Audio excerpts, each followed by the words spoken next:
Hello students, welcome back. Here I am Priyanka and today we are going to start with chapter 11 of class 8, that is force and pressure. Okay, this is the part 1 video of this chapter. इस chapter को हम 2 parts में cover करेंगे, part 1 and part 2. Okay, in part 1 topic to be covered force and type of force. ठीक है, part 1 में हम 2 topics को कवर करेंगे, फोर्स को और टाइप ऑफ फोर्स को, और पार्ट 2 में हम लोग प्रेशर को कवर करेंगे. Okay, so let's start guys. So firstly we will discuss about force. So what is force? Force is defined as a push और a pull. Okay, in science a push or pull on a body is commonly called a force. ठीक है, किसी भी object को push करने और पुल करने की प्रोसेस को हम लोग फोर्स कहते हैं. सपोज आप लोग देख पा रहे होंगे डायग्राम में, ये कोई दरवाज़ा है, इसको हम पुल करें, खींचें या पुश करें, बंद करें. ठीक है, तो दोनों ही कंडीशंस में इस पर क्या अप्लाई हो रहा है?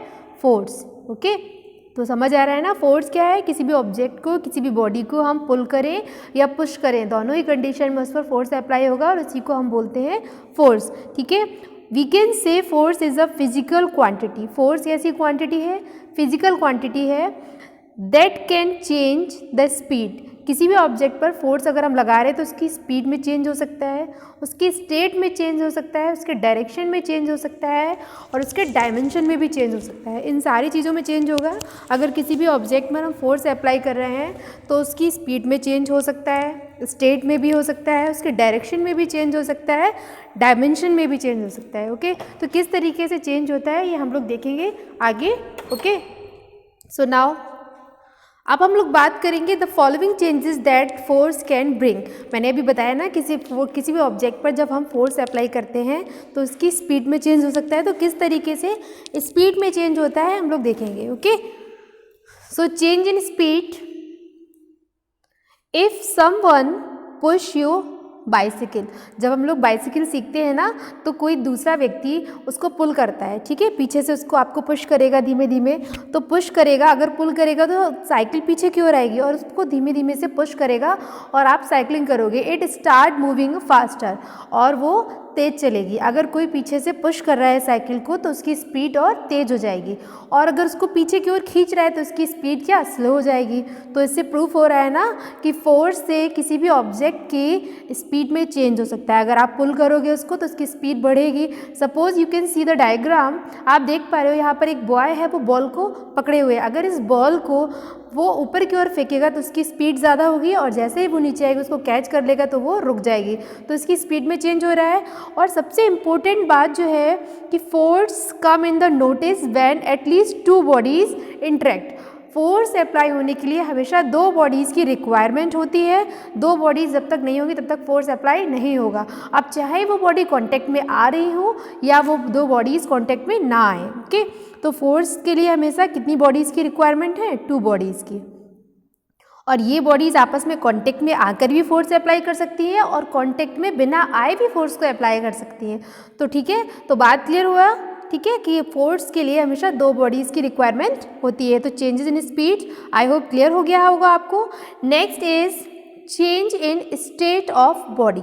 ठीक है, when you kick a football it moves man you catch a ball. Suppose एक बॉल है, इसको आप किक करेंगे. ठीक है, तो किक करेंगे तो इसकी स्टेट में चेंज होगा, और आप इसको रोक लेंगे, दूसरा व्यक्ति इसको कैच कर ले तो वहाँ पर भी इसकी स्टेट में चेंज होगा, जो बॉल है वो रुक जाएगी. तो इस तरीके से इसकी बॉल की जो है स्टेट में चेंज हो रहा है. तो जब भी आप किसी भी ऑब्जेक्ट पर फोर्स लगाएंगे तो उसकी स्टेट में चेंज हो सकता है. Okay, now change in direction. अब हम डायरेक्शन की बात करें, फोर्स लगाकर हम किसी भी चीज़ के डायरेक्शन को चेंज कर सकते हैं. सपोज ये आपका बैट्समैन है और ये आपका बॉलर है, ये आपका बैट्समैन है. तो जब बॉल को जो आपके बॉलर ने फेंका, ठीक है, इसने बहुत स्पीड में फेंका और जब बैटमैन ने इस पर किक किया, इस पर उसने बैट्समैन ने किक किया तो ये बॉल का डायरेक्शन क्या हो गया, चेंज हो गया। तो बात क्लियर हुई कि यहाँ से इसने फोर्स लगाकर बॉल को फेंका बॉलर ने, और जब बैट्समैन ने इस पर किक किया, इस पर हिट करा उसने तेज़ी से, तो ये बॉल जो है वो दूसरे डायरेक्शन में मूव हो गई। तो आई होप क्लियर हो गया ना आपको कि फोर्स लगाकर हम किसी भी ऑब्जेक्ट के डायरेक्शन को भी चेंज कर सकते हैं। सपोज आप स्टीयरिंग को देख रहे हैं, कोई मैन है स्टीयरिंग को ड्राइव कर रहे हैं, तो ये स्टीयरिंग को मूव कर कर इस पर फोर्स लगा रहे हैं और स्टीयरिंग को ये जिस डायरेक्शन में मूव करेंगे जो गाड़ी है उसी डायरेक्शन में उसका मूव हो जाएगा। तो बात क्लियर हो रही ना कि फोर्स लगाकर हम किसी भी ऑब्जेक्ट के डायरेक्शन को मूव कर सकते हैं। When you hit moving a cricket ball को जब हम हिट करेंगे तो उसका डायरेक्शन क्या हो जाएगा, चेंज हो जाएगा ना। तो बात क्लियर हो गई, फोर्स लगाकर हम किसी भी ऑब्जेक्ट के डायरेक्शन को भी चेंज कर सकते हैं, स्पीड को भी चेंज कर सकते हैं। ठीक है, अब हम बात करेंगे type of force. So there are two type of force, contact force and non contact force. ठीक है, दो टाइप के फोर्सेस होते हैं, एक contact force and second one is non contact force. So firstly we will discuss about contact force. So what is contact force, नाम से clear हो रहा होगा यहाँ पर, कॉन्टैक्ट यानी दो ऑब्जेक्ट्स आपस में कॉन्टैक्ट में आएंगे तो उसको हम बोलेंगे contact force. So contact force are the force that exist between two objects.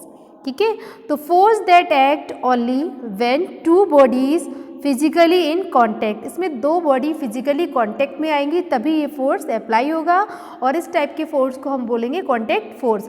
यहाँ पर आप देख पा रहे होंगे ये कोई बेबी है और ये अपनी जो बच्चे टॉयज को खेलते हैं ना उसको ये इस तरीके से पकड़े, तो इस पर इसको ये खींच रहा है, इसको ये क्या कर रहा है, पुल कर रहा है। तो यहाँ पर क्या अप्लाई हो रहा है, फोर्स, और इस टाइप के फोर्स को हम बोलेंगे कॉन्टैक्ट फोर्स। तो बात क्लियर हुई, कॉन्टैक्ट फोर्स में दो बॉडीज एक दूसरे के कॉन्टैक्ट में आएंगी और नॉन कॉन्टैक्ट में क्या होगा कि दो बॉडीज एक दूसरे के कॉन्टैक्ट में नहीं आएंगी, फिर भी उनमें फोर्स अप्लाई होगा। अब हम लोग बात कर लेते हैं examples of contact force. So there are following examples of contact force as their muscular force, frictional force and mechanical force. ठीक है, थ्री टाइप्स के आपके एग्जाम्पल हैं। मस्कुलर फोर्स देख लेते हैं क्या होता है।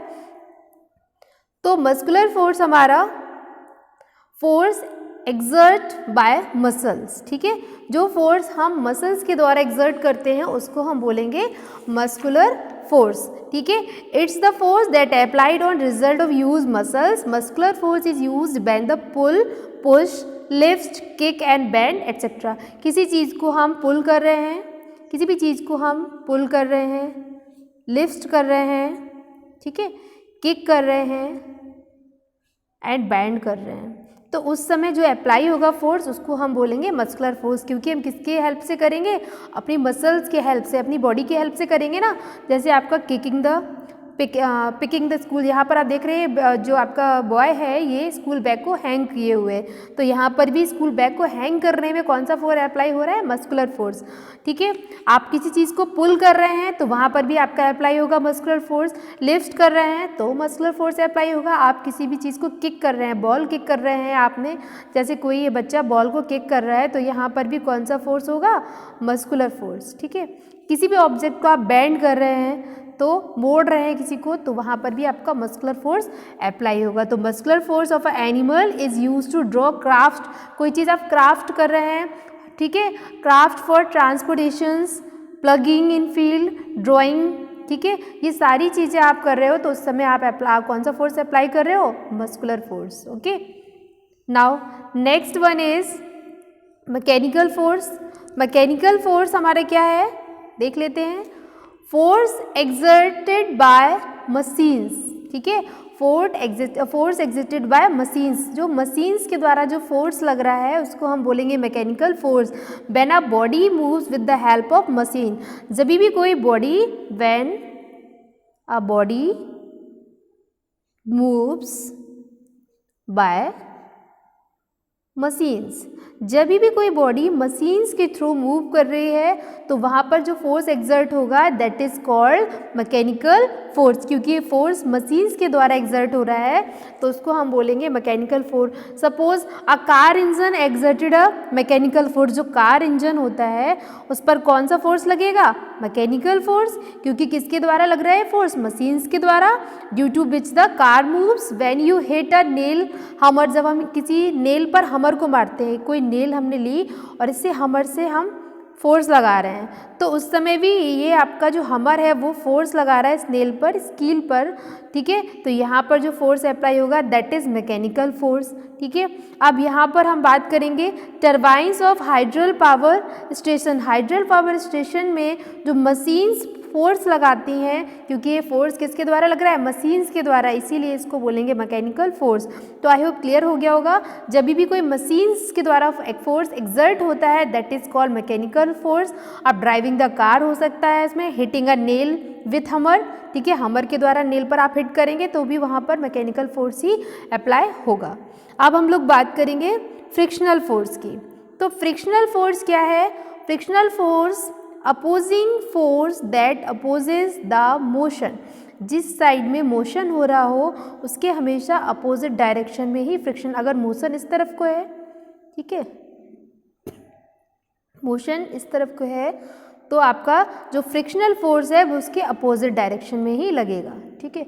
अगर मोशन इस साइड है तो फोर्स इस साइड अप्लाई होगा, ठीक है।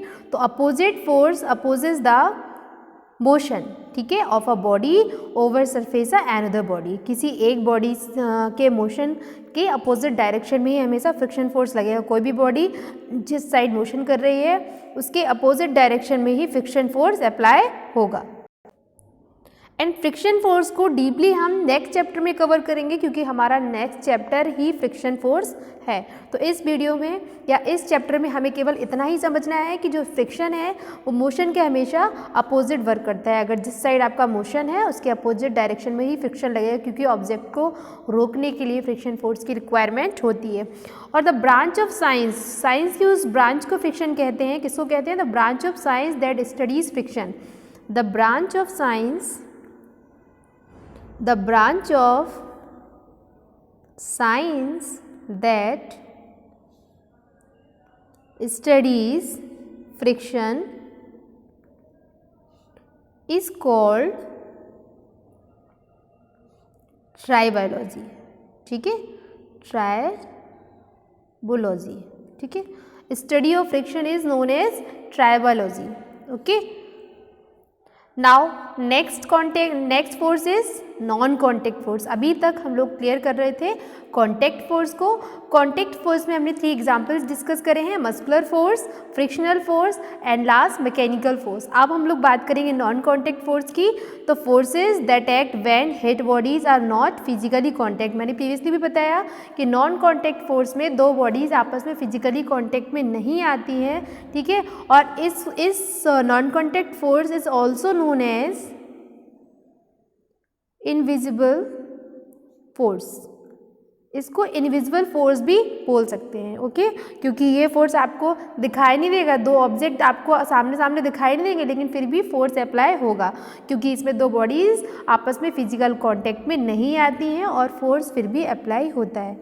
अब हम लोग बात कर लेते हैं सम एग्जाम्पल ऑफ, यहाँ पर नॉन कॉन्टैक्ट होगा, some example of non contact force. तो magnetic force, electrostatic force and gravitational force. तो 1 बाय 1 सारे फोर्सेस को हम देख लेते हैं। सबसे पहले हम लोग बात करेंगे मैग्नेटिक फोर्स की। तो what is magnetic force? Force exert by magnets, ठीक है।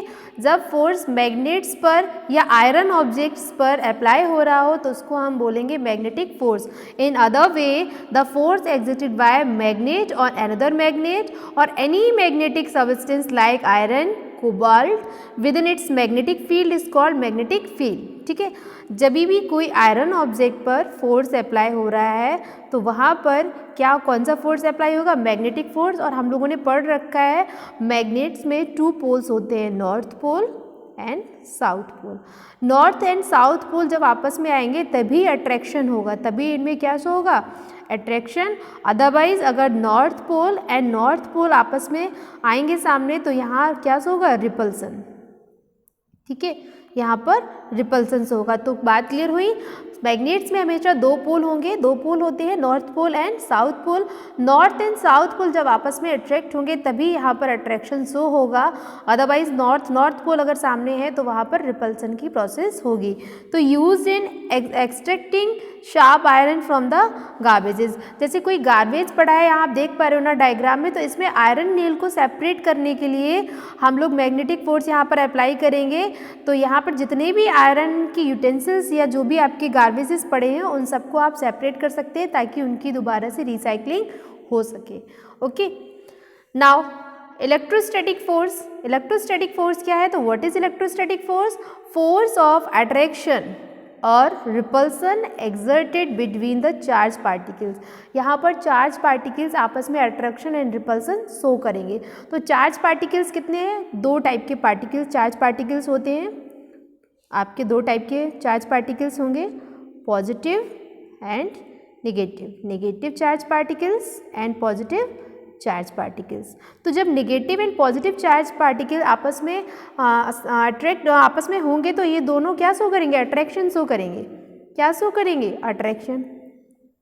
लेकिन अगर same charge positive and positive आपस में सामने आएंगे तो ये क्या शो करेंगे? रिपल्सन शो करेंगे, क्योंकि same charge show repulsion and different charges show attraction. ये तो पता ही है आपको कि सेम चार्जेस होंगे तो रिपल्सन शो करेंगे और डिफरेंट चार्जेस होंगे पॉजिटिव और नेगेटिव तो वो अट्रैक्शन शो करेंगे। तो इलेक्ट्रोस्टैटिक फोर्स क्लियर हो गया। The force exerted by the charge body to another charge और अनचार्ज बॉडी।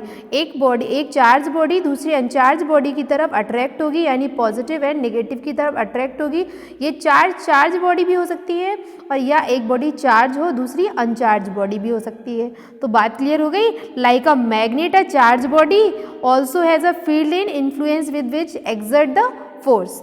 अब जैसे आपने देखा होगा जनरली कि ये कॉम्ब है, इसको ड्राई हेयर में करने के बाद कुछ यहाँ पर पेपर के पीसेस दिख रहे हैं ना आपको, ये इनको अट्रैक्ट कर रही है क्योंकि यहाँ पर डिफरेंट चार्जेस हैं, positive charge and negative charge.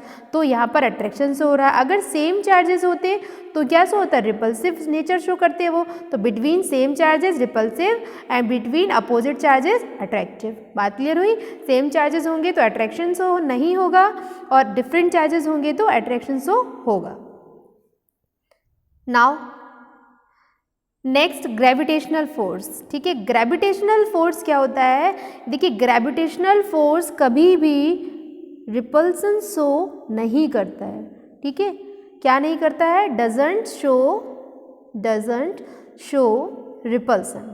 ये रिपल्सिव नेचर का नहीं होता है। आपने देखा होगा, आप देख पा रहे हो यहाँ पर डायग्राम में, ये एप्पल ट्री है और जितने भी एप्पल गिरेंगे वो सब नीचे ही गिर रहा है। एप्पल ऊपर क्यों नहीं जा रहे हैं? क्योंकि जो ग्रेविटी है ये इसको अट्रैक्ट कर रही है और सारे एप्पल्स आपको कहाँ दिखाई देंगे? नीचे। तो ग्रेविटी यानी ग्रेविटेशनल फोर्स रिपल्सन शो नहीं करता है, ये केवल क्या शो करता है? Attraction. So force exert by earth gravity on all object. Earth पे ग्रेविटी कहाँ प्रेजेंट है? अर्थ में, और ये सारे ऑब्जेक्ट्स को अपनी ओर खींचती है। ये कभी भी रिपल्सन शो नहीं करती, यानी ग्रेविटेशनल फोर्स रिपल्सन शो नहीं करता है। तो बात क्लियर हुई। सपोज आप एप्पल का एग्जाम्पल मैंने ले लिया ना यहाँ पर। What happen when you throw a heavy ball. आप एक हैवी बॉल को, कोई बॉल लिए और उसको आप ऊपर की ओर हिट करेंगे तो क्या बॉल ऊपर चली जाएगी? नहीं, बॉल अगेन कहाँ आ जाएगी? नीचे, क्योंकि जो ग्रेविटी है उसको अपनी ओर क्या कर रही है? अट्रैक्ट कर रही है। जो ग्रेविटी है वो बॉल को नीचे की ओर अट्रैक्ट कर रही है, इसीलिए बॉल कहाँ आ जाएगी? अगेन नीचे की ओर। तो बात क्लियर हो गई। ग्रेविटेशनल फोर्स अर्थ पर प्रेजेंट होता है और ग्रेविटी जो है अर्थ पर प्रेजेंट है। ग्रेविटेशनल फोर्स हमेशा अट्रैक्शन शो करेगा, चीज़ों को अपनी ओर अट्रैक्ट करेगा। ये रिपल्सिव नेचर का नहीं होता। It always attractive in nature. तो आज की वीडियो में इतना ही स्टूडेंट्स, मिलते हैं नेक्स्ट वीडियो में प्रेशर के साथ। तब तक के लिए बाय बाय। नेक्स्ट वीडियो में हम लोग डिस्कस करेंगे प्रेशर एंड देयर टाइप्स। आज की वीडियो में इतना ही। Bye bye, take care.